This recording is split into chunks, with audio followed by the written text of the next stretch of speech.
Attendance जरा लिख के दे दीजिए।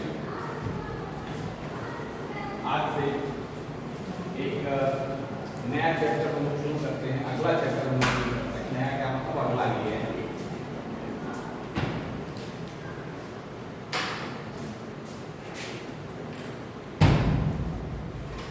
मौखिक राजवंश। ठीक है, हालांकि इस राजवंश के विषय में हम लोग थोड़ा बहुत पढ़ चुके हैं। ठीक है, और उसका कारण ये है कि इसके पहले वाला राजवंश जो हम लोगों ने पढ़ा था उत्तरगुप्त राजवंश, उस उत्तरगुप्त राजवंश से कहीं ना कहीं यह राजवंश राजनैतिक रूप से संबद्ध था। इसलिए उत्तरगुप्त राजवंश पढ़ते समय अनेक जगहों पर मौखरी राजवंश का उल्लेख आया है। जैसे उत्तरगुप्त राजवंश जब हम पढ़ रहे थे, शुरुआती दौर में राजनैतिक इतिहास के संदर्भ में जब हमने उत्तरगुप्त राजवंश के पहले शासक कृष्णगुप्त के विषय में पढ़ा, तो उस समय हमने यह देखा कि कृष्णगुप्त का मैत्री संबंध मौखरी राजवंश के प्रथम शासक हरिवर्मा के साथ था। ठीक है, वहां पर उल्लेख आया था मौखरी राजवंश का। कृष्णगुप्त के बाद जब हम हर्षगुप्त पढ़ रहे थे उत्तरगुप्त राजवंश में, तो वहां पे भी हमने देखा कि हर्षगुप्त की एक बहन थी जिसका नाम हर्षगुप्ता था, और इसका विवाह किससे हुआ था? आदित्यवर्धन। आदित्यवर्धन कौन था? मौखरी राजवंश का शासक था। तो वहां पर मौखरी राजवंश का उल्लेख हमें देखने को मिला। इसके बाद जब हम उत्तरगुप्त राजवंश में कुमारगुप्त के विषय में पढ़ रहे थे, तो हमने देखा कि कुमारगुप्त का युद्ध किस प्रकार से मौखरी राजवंश के शासक ईशान वर्मा के साथ हुआ, युद्ध क्यों हुआ, कैसे हुआ, किन परिस्थितियों में हुआ, कब हुआ, युद्ध का परिणाम क्या हुआ, ये सारी चीजें हम लोगों ने वहां पे देखी। तो वहां पर भी चूंकि ईशान वर्मा के साथ कुमारगुप्त का युद्ध हुआ था, इसलिए वहां पर भी हमने मौखरी राजवंश के विषय में पढ़ा था। ठीक है, उत्तरगुप्त राजवंश के विषय में हम पढ़ चुके हैं पूरा। आज हम शुरू करते हैं होल एंड सोल मौखरी राजवंश। ठीक है, तो मौखरी राजवंश हम लोग शुरू करें, इसके पहले मौखरी राजवंश की कुछ पृष्ठभूमि मैं आपको बताना चाहूंगा। मौखरी राजवंश भी आप देखेंगे कि इस राजवंश के लोगों ने भी शुरुआती दौर में प्रतापी गुप्तों के अधीन ही सामंत के रूप में अपने राजनीतिक जीवन की शुरुआत की थी। ठीक है, यानी कि जो स्थिति उत्तरगुप्त राजवंश की थी प्रारंभिक दौर में, लगभग वैसे ही स्थिति प्रारंभिक दौर में मौखरी राजवंश की भी है। मौखरी राजवंश के भी शुरुआती कुछ शासक जो हैं, वो गुप्त शासकों के अधीन या गुप्त सम्राटों के अधीन सामंत रूप में शासन कर रहे थे। और ये मौखरी राजवंश जो है, प्राचीन भारतीय इतिहास के संदर्भ में ये बड़ा ही महत्वपूर्ण राजवंश भी है। मौखरियों की प्राचीनता के विषय में अगर आप बात करें, तो आपने पढ़ा होगा एक बड़े ही महान संस्कृत के व्याकरणकार हुए हैं भारतीय समाज में, जिनका नाम था पाणिनि। पाणिनि ने कौन सा ग्रंथ लिखा?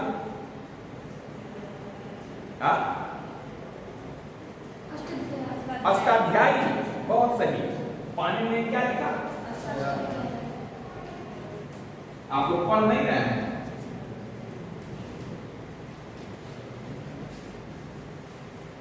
अष्टाध्यायी, अष्टाध्यायी जो है बेसिकली ये व्याकरण ग्रंथ है।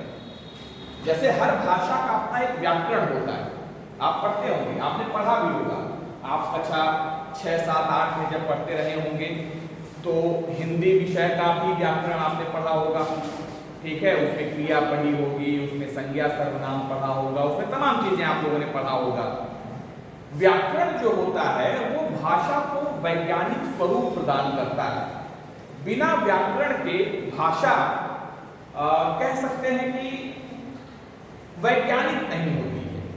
ठीक है, तो व्याकरण जो होता है वो भाषा को वैज्ञानिक स्वरूप प्रदान करता है, और दुनिया में कोई ऐसी भाषा नहीं है कोई होगी भी तो मैं शायद नहीं जानता हूँ, सारी भाषाओं के विषय में मुझे ज्ञान भी नहीं है, लेकिन जहां तक मेरी जानकारी है मैं किसी ऐसी भाषा के विषय में नहीं जानता हूं जिस भाषा का अपना व्याकरण ना हो।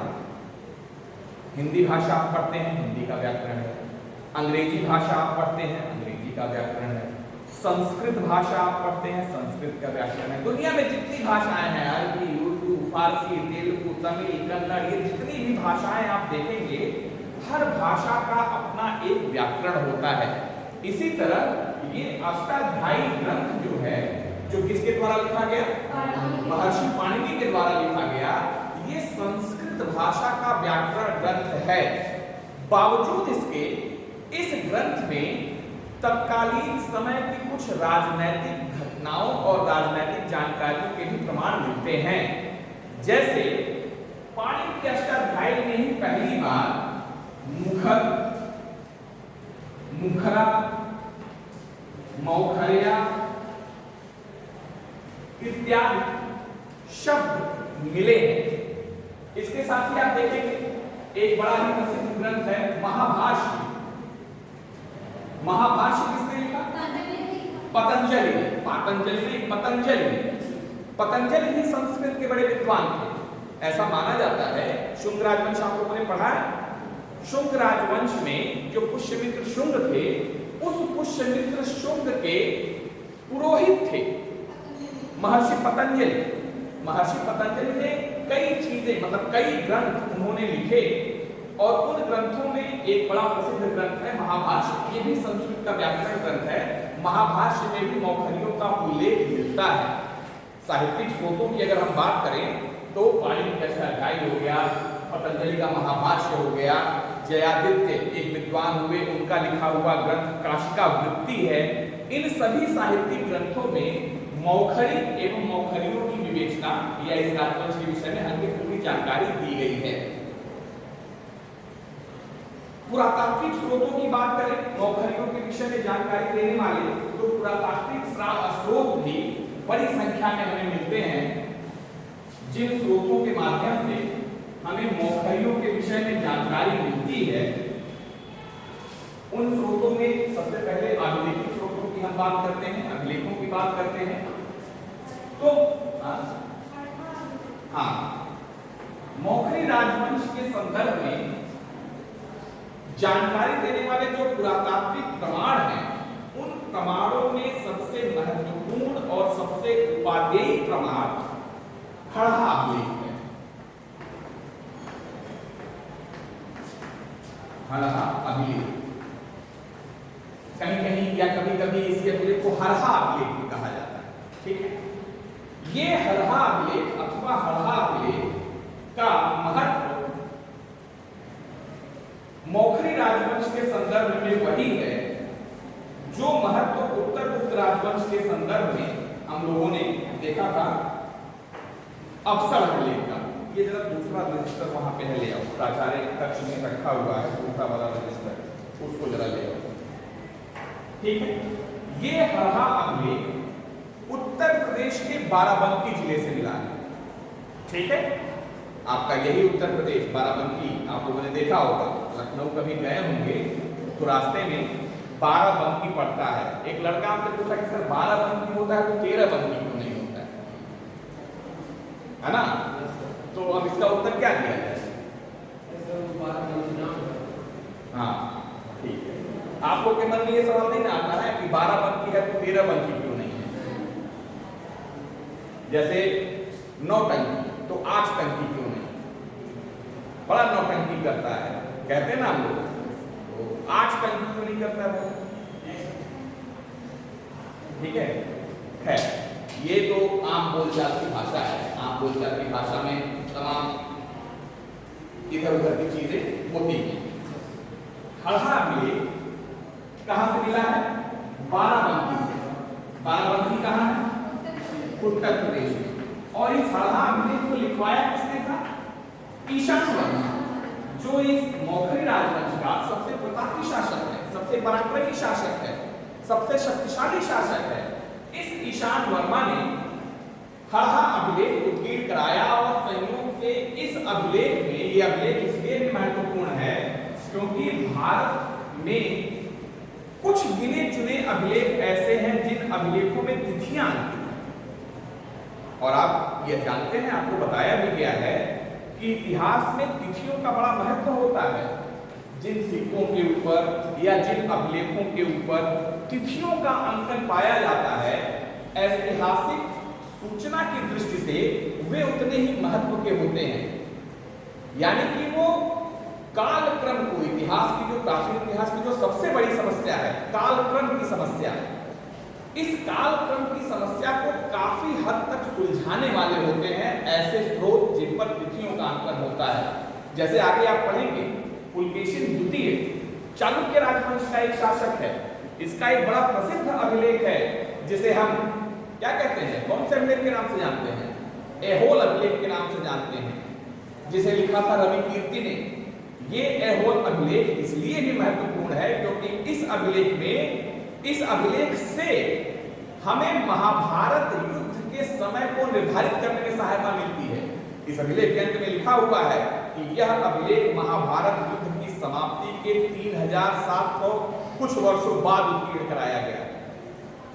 ठीक है, यानी कि इस अभिलेख के द्वारा हमें महाभारत काल के या महाभारत के समय का निर्धारण करने में सहायता मिलती है। इसी तरह चंद्रगुप्त द्वितीय का जो रजत की मुद्राएं हैं, फर्स्ट ईयर में आप लोगों ने पढ़ा था, शकुन को पराजित करने के बाद चंद्रगुप्त द्वितीय ने रजत मुद्राओं का प्रवर्तन कराया। उन मुद्राओं को उसने अपनी उपाधि शकाल अंकित कराई और इतना ही नहीं, डेट भी उस पर लगवाया, जिसके आधार पर चंद्रगुप्त द्वितीय के शासनकाल का निर्धारण किया जाता है। चंद्रगुप्त द्वितीय ने शकुन को कब पराजित किया, इस तिथि का निर्धारण किया जाता है। कहने का मतलब यह है कि जिन अभिलेखों में तिथियां अंकित होती हैं, ऐतिहासिक दृष्टिकोण से वो अभिलेख बड़े ही महत्वपूर्ण होते हैं। हड़हा अभिलेख की महत्ता का कारण यही है कि इस अभिलेख में तिथि का अंकन है, शक संवत का अंकन है, और उस संवत के आधार पर यह तिथि निकलती है कि हड़हा अभिलेख कब उत्कीर्ण कराया गया, 554 ईस्वी में। यानी कि अब अगर यह अभिलेख 554 ईस्वी में उत्कीर्ण कराया जा रहा है, ईशान वर्मा के द्वारा उत्कीर्ण कराया जा रहा है, तो ये तो तय हो गया ना कि ईशान वर्मा 550-54 के आसपास शासन कर रहा होगा, क्योंकि कोई राजा अपने शासन काल में ही अभिलेख का उत्कीर्णन कराता है। तो आपने देखा कि इस अभिलेख में तिथियों का भी अंकन है, और यह अभिलेख जो है आपका, जिसे हम हड़हा अभिलेख कह रहे हैं,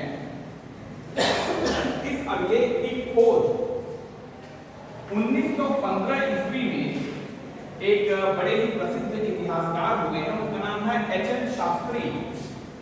एच.एन. शास्त्री। एच.एन. शास्त्री ने 1815 ईस्वी में इस अभिलेख को खोजा। हाँ, 1915 में इस अभिलेख को खोजा। इस अभिलेख में, हड़हा अभिलेख में, हरिवर्मा से लेकर और ईशान वर्मा तक का इतिहास हमें मिलता है। हरिवर्मा आप देख रहे हैं मौखरी राजवंश का प्रथम शासक है, और ईशान वर्मा इस वंश का चौथा शासक है। यानी हरिवर्मा से लेकर के और ईशान वर्मा तक का पूरा मौखरी राजवंश का इतिहास, किन किन शासकों ने कैसी कैसी उपलब्धियां अर्जित की, इत्यादि इत्यादि, ये सभी बातें हमें कहां से ज्ञात हो जाती हैं? हड़हा अभिलेख से। हरिवर्मा से ईशान वर्मा तक का पूरा इतिहास हमें हड़हा अभिलेख से ज्ञात होता है। आगे बढ़ते हैं। हड़हा अभिलेख के अलावा कुछ और महत्वपूर्ण अभिलेख भी हैं जो मौखरी राजवंश के विषय में हमारा ज्ञानवर्धन करते हैं, हमें जानकारी देते हैं। जैसे एक और प्रसिद्ध अभिलेख है मौखरी राजवंश का, जौनपुर अभिलेख। जौनपुर कहाँ है?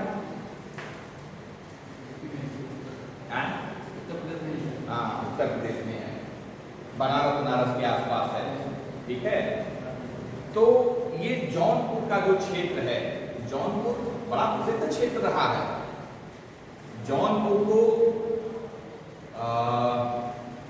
आप देखेंगे भारतीय इतिहास के मध्य कालखंड में, यानी कि मेडुअल टाइम में, मेडुअल एरा में यह जौनपुर का जो क्षेत्र है वो शिक्षा का एक प्रमुख केंद्र था। आप लोगों ने सुना होगा तुगलक, मोहम्मद बिन तुगलक के विषय में कहा जाता है कि वो पागल शासक था, है ना, बड़ा उल्टा सीधा निर्णय लेता था। अभी भी कोई आदमी बड़ा जब उल्टा सीधा निर्णय लेता है तो उसको हम लोग कहते हैं का तुगलकी निर्णय ले लिए हो, उपमा दी जाती है ना, उदाहरण दिया जाता है ना। ये जो तुगलक है, मोहम्मद तुगलक, जिसे तुगलक राजवंश का संस्थापक भी कहा जाता है, इसी राजवंश में एक शासक हुआ FST, फिरोज शाह तुगलक।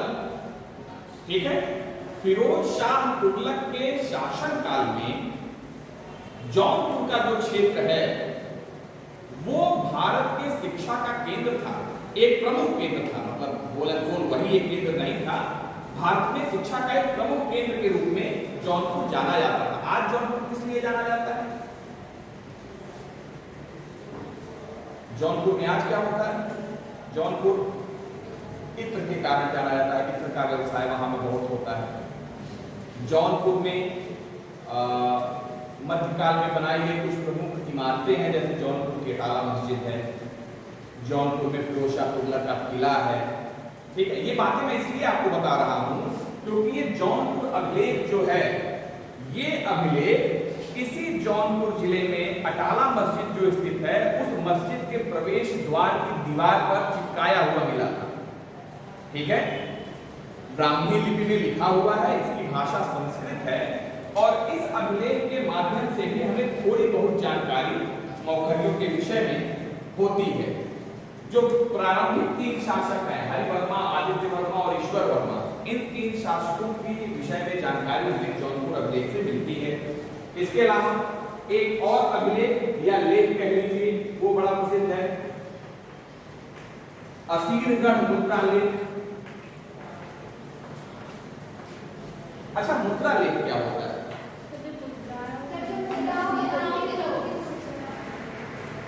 जो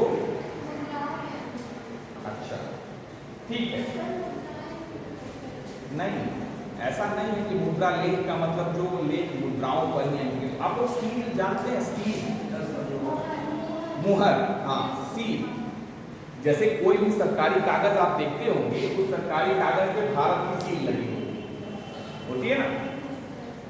इसी तरह प्राचीन काल में जो राजाओं के द्वारा राजाज्ञाएं निकाली जाती थी, आदेश निकाले जाते थे, उन राजाज्ञाओं पे राजा की सील लगी होती थी। तो राजा ये सील कहां तक लेके अपने जेब में घूमेगा? तो बड़ी बड़ी अंगूठियां पहनते थे राजा, उन अंगूठियों के ऊपर उस सील की छाप बनी होती थी, उसी को ऐसे लगा दिया जाता था, काली पोत के या जो भी पोत के उसको ऐसे लगा दिया जाता था। या कभी कभी वो आपको कोई ठप्पा देखा है ना, डाकखाना और खाना में पहले इतना लंबा लंबा डंडी होता था, उसके नीचे गोल सा ठप्पा होता था, ठक ठक ऐसे मारते जाते थे सब। तो उस तरीके की एक गोल कह सकते हैं कि मुहर बनाई जाती थी और उस पर लिखा जाता था और सरकारी दस्तावेजों पर ऐसे चिपका दिया जाता था, मार दिया जाता था। तो इस तरह की यह मुद्रा लेख है, असीरगढ़ मुद्रा लेख है। ठीक है, इस मुद्रा लेख में भी बहुत, अब चूंकि मुद्रा लेख है तो छोटा होगा, बहुत अभिलेख की तरह बड़ा हो नहीं सकता है, इसलिए इस मुद्रा लेख में भी राजाओं के नाम आए हैं, इनकी उपाधियां आई हैं, यानी कि थोड़ा बहुत इतिहास मौखरी राजवंश का हमें असीरगढ़ मुद्रा लेख से भी ज्ञात होता है। इसके अलावा असीरगढ़ मुद्रा लेख कहां से मिली है? असीरगढ़ मुद्रा लेख के बरार क्षेत्र से मिला है। बरार, बरार कहां है? विदर्भ के क्षेत्र में है, यानी कि जहां आंध्र प्रदेश और महाराष्ट्र की सीमाएं मिलती हैं, उस क्षेत्र को हम विदर्भ क्षेत्र के नाम से जानते हैं। गुजरात उधर हो गया तुम्हारा, इसीलिए मैं बार बार कहता हूं कम से कम नक्शा देखा करो तुम लोग। हम बता रहे हैं बिल्कुल पूर्वी घाट के विषय में, अब तुम पश्चिमी घाट बतिया रहे हो। आप लोग कुछ ना करिए, कम से कम भारत के पॉलिटिकल मैप में ये देख लीजिए कि कौन सा राज्य कहां है। इससे इतना फायदा तो आप लोगों को होगा ही कि जब किसी शासक का साम्राज्य विस्तार बताया जाएगा कि फला शासक थे जिनके साम्राज्य के अंतर्गत पूरा का पूरा गुजरात, पूरा का पूरा महाराष्ट्र, पूरा का पूरा राजस्थान, मध्य प्रदेश का पश्चिमी हिस्सा और हरियाणा का क्षेत्र सम्मिलित था, हम तो ये कह दिए। अब आप सोचिए कि गुजरात कहाँ है, महाराष्ट्र कहाँ है, पता चला कि आपके दिमाग में चल रहा है गुजरात वहां है, अब महाराष्ट्र दक्षिण भारत में है, तब तो आप कहेंगे गरीब अब पूरा भारत के शासन करता था, जो कि गलत। बार बार मैं फर्स्ट ईयर से कहते आ रहा हूं कि इतिहास की अच्छी जानकारी के लिए भूगोल का ज्ञान होना परम आवश्यक है। खासतौर से पॉलिटिकल हिस्ट्री जो आप पढ़ते हैं, राजनैतिक इतिहास जो आप पढ़ते हैं, राजनैतिक इतिहास तभी आपको अच्छे से समझ में आएगा जब आप जिस क्षेत्र का राजनैतिक इतिहास पढ़ रहे हो उस क्षेत्र के भौगोलिक पृष्ठभूमि की जानकारी रखते हो। बिना भूगोल के ज्ञान के आप रट के तो इतिहास समझ जाएंगे, समझ क्या जाएंगे, रट के तो इतिहास याद कर लेंगे, लेकिन कंसेप्ट कभी भी क्लियर नहीं हो सकता। इसलिए भूगोल का ज्ञान इतिहास के विद्यार्थी को होना परम आवश्यक है। मैं ये बता रहा हूं,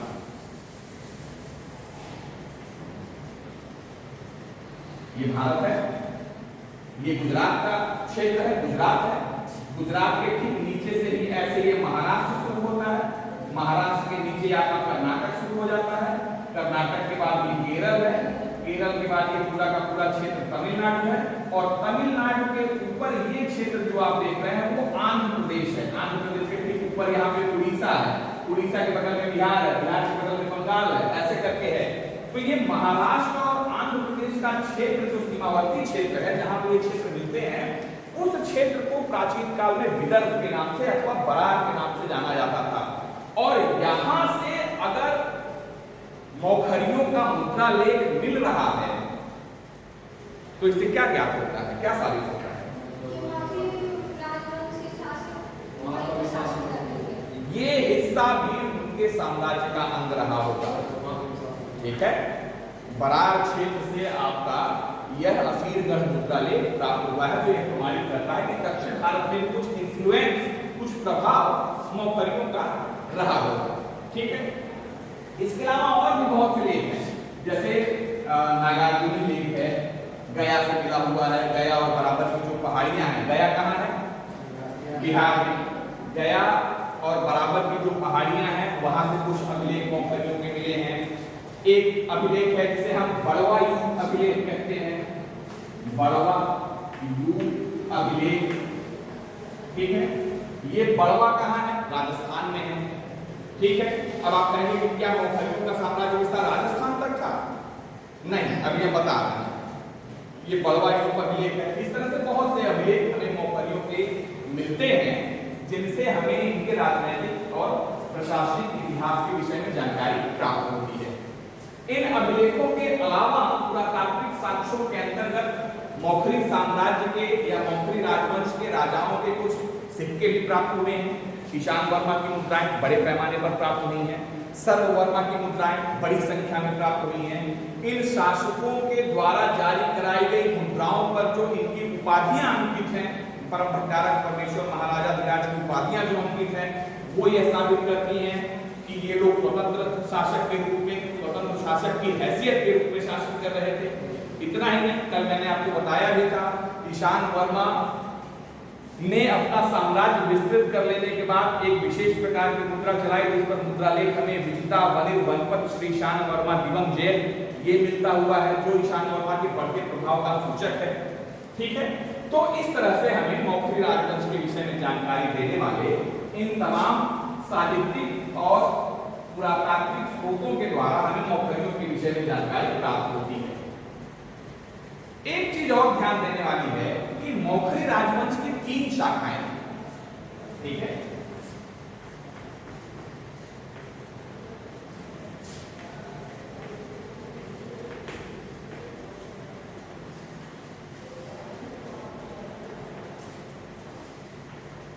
ठीक है, एक है बड़वा के मौखरी, यानी कि मौखरियों की एक शाखा बड़वा में शासन करती थी, जो अभी मैंने बताया ना, बड़वा युग अभिलेख राजस्थान से मिला हुआ है।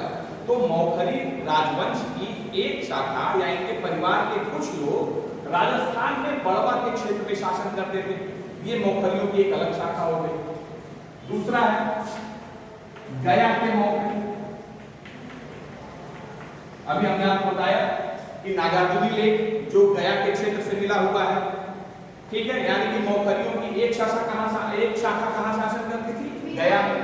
और इस गया शाखा में भी 2-3 शासक बड़े प्रसिद्ध हुए हैं, जैसे यज्ञवर्मा, जैसे शार्दूल वर्मा, जैसे अनंत वर्मा,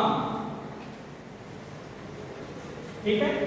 ये गया क्षेत्र के मौखरियों का राजवंश है, जिसमें यज्ञवर्मा, शार्दूल वर्मा, अनंत वर्मा जैसे शासक हुए। मौखरियों की एक और शाखा है जो कहां शासन कर रही है? कन्नौज में। हमें इस शाखा का इतिहास पढ़ना है, कन्नौज के मौखरी राजवंश का इतिहास हमें पढ़ना है, ठीक है। हमें गया के मौखरियों के विषय में कुछ नहीं पढ़ना है, हमें बड़वा के मौखरियों के विषय में कुछ नहीं पढ़ना है, ये हमारे सिलेबस में नहीं। हमारे सिलेबस में जो मौखरी राजवंश है वो कन्नौज के रेफरेंस में, यानी कि कन्नौज में जो मौखरी राजवंश की शाखा शासन कर रही थी, हमें उस शाखा का इतिहास अपने सिलेबस के अंतर्गत पढ़ना है, ठीक है। तो यानी कि हम मौखरी राजवंश जो पढ़ रहे हैं वो कहाँ के मौखरी पढ़ रहे हैं? कन्नौज के मौखरी पढ़ रहे हैं। ये जो चार्ट आपके सामने टंगा हुआ है, जिसमें हरिवर्मा, आदित्य वर्मा, ईश्वर वर्मा, ईशान वर्मा, सर्व वर्मा, अवंती वर्मा और ग्रह वर्मा जैसे शासकों का उल्लेख है, ये कहाँ के शासक हुए? कन्नौज की मौखरी राजवंश शाखा के शासक हुए, ठीक है। तो मौखरियों की 3 शाखाएं थी, हमें तीनों के विषय में नहीं पढ़ना है, हमें कन्नौज के मौखरियों का इतिहास पढ़ना है। चलिए अब आते हैं मौखरियों के राजनैतिक इतिहास पर। समझ में आ रहा है? नोटअप करते चल रहे हैं? कल के लेक्चर का पीडीएफ आपको खुद मिला? मिल गया? ठीक, शुरू करते हैं इनका राजनैतिक इतिहास। देखिए, इनके राजनैतिक इतिहास में फिर वही बात है, आपने उत्तरगुप्त राजवंश पढ़ा, उत्तरगुप्त राजवंश की वंशावली के आरंभिक 3 शासकों की कोई खास उपलब्धियां नहीं है। क्यों? क्योंकि वो सामंत शासक थे, ठीक है, वो स्वतंत्र शासक नहीं थे, सामंत शासक थे, और सामंत की स्थिति में होने के कारण उन शासकों की कोई खास उपलब्धियां भी नहीं थी। इस राजवंश के लिए शुरुआती 3 शासक आपको जो दिख रहे हैं, हरिवर्मा, आदित्य वर्मा और ईश्वर वर्मा, इन 3 शासकों का कोई खास राजनैतिक इतिहास नहीं है। इन 3 शासकों की कोई खास राजनैतिक उपलब्धि नहीं है, ठीक है। आप देखेंगे हरिवर्मा, जिसका शासनकाल 480 से 500 ईस्वी के बीच माना जाता है, ये मौखरी राजवंश का संस्थापक था। उत्तरगुप्त वंशीय शासक कृष्णगुप्त का यह समकालीन था, दोनों में मैत्रीपूर्ण संबंध थे, ठीक है। गूढ़ आक्रमणों का सामना करने के लिए गुप्त शासकों के आदेश पर हरिवर्मा और कृष्णगुप्त एक साथ युद्ध लड़ने गए थे। बस हरिवर्मा का इतिहास खत्म। इससे ज्यादा हरहा अभिलेख में भाई हम साक्ष्यों के आधार पर भी कोई इतिहास जानेंगे इनका। हरहा अभिलेख मौखरी राजवंश के विषय में जानकारी देने वाले साहित्यिक स्रोत और अन्य पुरातात्विक स्रोतों से हरिवर्मा के विषय में कुल इतनी ही जानकारी मिलती है, ठीक है। इसी तरह आदित्य वर्मा के शासनकाल की एकमात्र प्रमुख उपलब्धि है हर्षगुप्ता से विवाह, ठीक है। उत्तरगुप्त वंशीय शासक हर्षगुप्त की बहन थी, इससे विवाह हो गया, दोनों राजवंशों में वैवाहिक संबंध स्थापित हो गए। बस इनका शासनकाल 500 से 520 ईस्वी तक माना जाता है, बात खत्म, ठीक है। इसी तरह ईश्वर वर्मा के जीवन काल की ही सिर्फ एकमात्र प्रमुख उपलब्धि है, किसके अधीन सामंत थे? गुप्तों के, ठीक है। अंतिम गुप्त शासक विष्णुगुप्त का यह समकालीन था, विष्णुगुप्त का समकालीन था ईश्वर वर्मा, और विष्णुगुप्त की बहन अथवा पुत्री, ये प्रमाणित नहीं हो पाता है कि बहन थी अथवा पुत्री, उसका नाम था उपगुप्ता। उपगुप्ता के साथ ईश्वर वर्मा का विवाह हुआ था, जिससे मौखरी राजवंश और गुप्त राजवंश के बीच एक संबंध स्थापित हुआ था, जिससे इनकी राजनीतिक प्रतिष्ठा बड़ी बढ़ी। भाई अब हमारा विवाह अंबानी की बिटिया हो जाए तो अरे मैंने करोड़पति बाद में होंगे, पहले पहले कॉलर टाइप करके घूमेंगे कि अंबानी दामाद है, यानी कि जिसको आप लोग की भाषा में कहते हैं भौकाल, भौकाल बढ़ जाएगा मेरा। सामाजिक स्तर पर जो पहले कभी पूछता नहीं था वो कहेगा भाई साहब नमस्कार, सामाजिक प्रतिष्ठा प्राप्त होगी, ठीक है। इतना ही नहीं, राजनैतिक महत्ता भी प्राप्त होगी। तो यद्यपि कि विष्णुगुप्त वंश का अंतिम शासक है, ठीक है, लेकिन है तो उसी परिवार का जिस परिवार में समुद्रगुप्त, चंद्रगुप्त द्वितीय और स्कंदगुप्त जैसे शासक हुए, है तो उसी परिवार का। तो है तो अंबानी के ही दामाद, भले अंबानी आज गरीब हो जाए, लेकिन है तो अंबानी के ही दामाद। बात समझ रहे हैं ना? तो ईश्वर वर्मा के शासन काल की जो सबसे प्रमुख उपलब्धि थी वो है विष्णुगुप्त की बहन अथवा बेटी को गुप्ता से विवाह करना, जिसके कारण मौखरियों की राजनीतिक और सामाजिक प्रतिष्ठा में अभिवृद्धि हुई। मेन इतिहास शुरू होता है कहां से? ईशान। और यही वो शासक है जिसके विषय में हम लोगों ने कल पढ़ा था, जिसने साम्राज्य विस्तार की ओर पहली बार ध्यान देना शुरू किया मौखरी राजवंश के अंतर्गत। मौखरी राजवंश का ये पहला शासक है जिसने अपनी स्वतंत्रता घोषित की और अपने नाम से मुद्राएं जारी करवाई। मौखरी राजवंश का यह पहला शासक है जिसने परम भट्टारक महाराजा धीराज परमेश्वर की उपाधि धारण की। मौखरी राजवंश का यह प्रथम शासक है जो स्वयंभू और स्वतंत्र शासक की हैसियत से शासन किया, क्योंकि इसी के शासनकाल तक आते आते गुप्त वंश का पतन हुआ था। उसी पतन के लाभ, उसी पतन की स्थिति का लाभ उठाते हुए उत्तरगुप्त और मौखरी राजवंश इन दोनों में संघर्ष हुआ। ईशान वर्मा ने कुमारगुप्त को भी पराजित कर दिया, उत्तरगुप्तों के भी को भी अपने अधीन सामंत की स्थिति में ला दिया और भारत के एक विस्तृत भूभाग पर शासन किया ईशान वर्मा ने। ईशान वर्मा ने सिर्फ कुमारगुप्त को पराजित नहीं किया था, इसके अलावा ईशान वर्मा को आंध्रों का विजेता कहा जाता है, शूलिकों का विजेता कहा जाता है, गौड़ों का विजेता कहा जाता है। यानी कि आंध्र, शूलिक, गौड़ ये जो प्रदेश हैं, इन प्रदेशों पर आक्रमण करके उन्हें विजित करने का श्रेय दिया जाता है ईशान वर्मा को। विस्तृत रूप से ईशान वर्मा के विषय में हम कल पढ़ेंगे, ईशान वर्मा की उपलब्धियों के विषय में हम कल पढ़ेंगे। आज आप लोगों के पास 1 या 2 मिनट है, ठीक है, 1-2 मिनट में 10 मिनट है, ठीक है। आप लोग 10 मिनट तक कुछ डिस्कस कर सकते हैं। ईशान वर्मा की उपलब्धियां हम लोग कल पढ़ेंगे। आज हम लोगों ने मौखरी राजवंश का संक्षिप्त इतिहास पढ़ा, मौखरी राजवंश के विषय में जानकारी देने वाले स्रोतों के विषय में पढ़ा, मौखरी राजवंश का आरंभिक राजनीतिक इतिहास पढ़ा, ठीक है। कल से हम लोग ईशान वर्मा की उपलब्धियां पढ़ेंगे और इसके आगे आने वाले जो शासक हैं सर्व वर्मा, अवंती वर्मा और गृह वर्मा, इनके बारे में भी संक्षिप्त रूप से देखेंगे और ये चैप्टर कल हम लोग खत्म करेंगे, ठीक है।